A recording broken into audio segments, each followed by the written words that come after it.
Good morning and welcome to Sew Like a Pro. Since the winter is over, I thought it'd be a good idea to make a summer nightgown.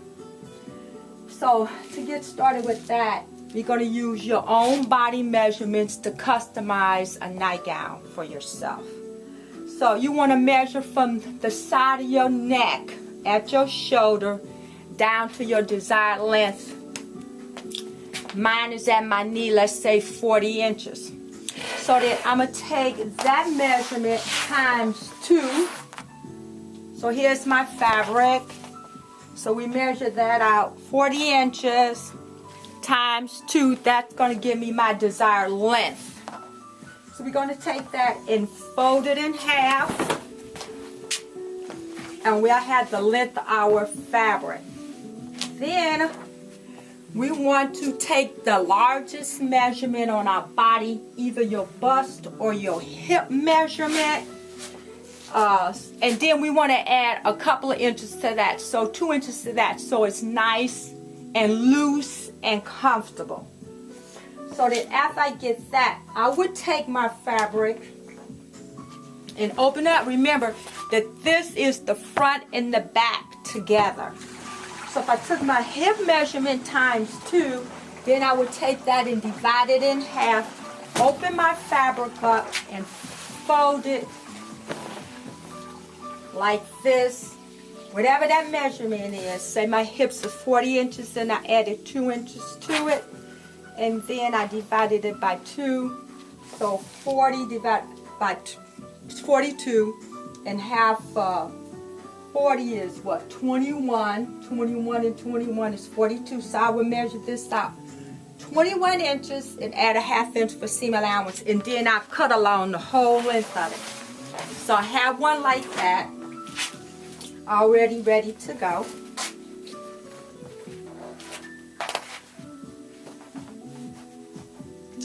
Now I want to get my neck measurement and I want to figure out how deep I want my armhole and how long I want my sleeve. So here I want to measure 4 inches because we have to make sure you can get your head in this, right? And I want to measure down 3 inches and find something that'll give you a nice round shape. So I just use this lid. I just kind of practice with it to see if I like the shape. And you always can go back and tweak it. So on my front, this is going to be my front neck opening. And the same location for my back. Only on my back, I only want to measure down like a ½ inch. And then reblend that to the exact same curve. So if I take this and cut it out, that's giving me my whole front and my whole back neck measurement. And then of course I wanted to decide my sleeve, how long I wanted my sleeve and how deep I wanted my sleeve. And then I want to cross mark that also. And do a little snip there so I know exactly where it's at and where it's located. Cross mark them together. And notch it. Take your scissors and do a little snip with it so you know exactly where it's at. You won't lose that location. As a matter of fact, I might do this little snip right here in my neck, and then I can go ahead and cut out my neck.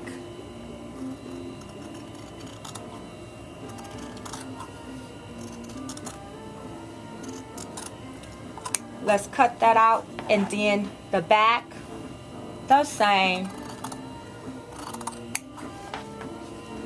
Let's pull that back a little bit.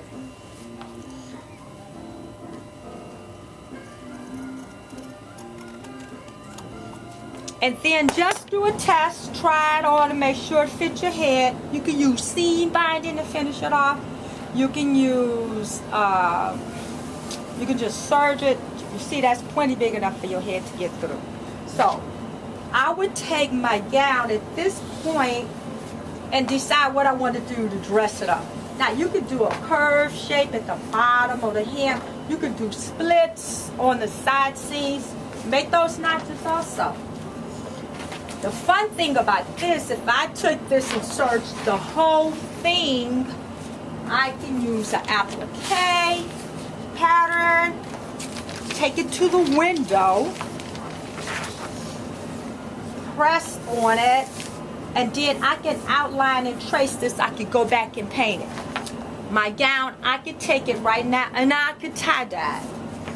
I can use this glue, which is so cool. This Elmer's glue, classic glue. It's made for marking, but it's washable. So I can resist dye it. So I can outline my pattern with the glue, and then I can go back and paint it, or I could dye it, and then it will resist it. When you wash it, the glue will fade away, but it won't let the dye penetrate the fabric. You can use your mandala designs and create something. You can put your sleeve on it and let it be symmetrical or asymmetrical. So it's just endless possibilities you can do with this gown. So while we have this time of rest at home with our family, get the kids involved and do some fun projects. Let somebody, all the kids make their own gowns and get involved in this. So, sew like a pro. Have fun. Let me know if you have any questions, and have a really great time with this project. God bless all your sewing projects. Welcome back. As you can see, I have my gown cut out. I serged around all the pieces, including the neck. And now we're ready to have some fun. I forgot to tell you, I'm not sure. I use 100% cotton sateen. I washed it already. I dried it already. So after I do all my work, I don't have to worry about it shrinking. So I wanted to tell you about this thread. It's called Decor by Madeira. Take this and load it up in your bobbin. Trace off your image and sew it in reverse. So this would be on the top. It's in your bobbin. So you sew it on the wrong side of the fabric. And then you flip it over, and there's the beautiful thread. So it comes in a variety of colors. That's one option. You can do machine embroidery. So now we're ready to take our pattern and lay it underneath and outline it and trace it off. Or you're ready to tie-dye it or shibori dye, whatever method you want to do. The serger, you don't have to do a bobbin. You can just take this serger stitch right here and take it and fold it back. Fold it back again and use that for the width, and do a very teeny weeny stitch right along the edge to finish the neck, and to finish all the hems on your sleeve and the hem on your bottom. And then of course a regular machine stitch on the side seam. So we'll be back to let you know what the finished product looks like. Alright, I have my nightgown all stitched down. I use a zigzag stitch to stitch, and I laid out the pattern to figure out the way I want it to go. Now I'm going to take it and wrap it and then dye it. See you on the other side. Hello, welcome to Sew Like a Pro. My night shirt is finished. I did a few different methods. I tie-dyed it. I shibori, put it together, machine stitched it with a zigzag. I did ombre. It's lighter here, a little darker, and it's darkest at the top. It's 100% cotton. It sucked up the dye, so I think it came out really nice.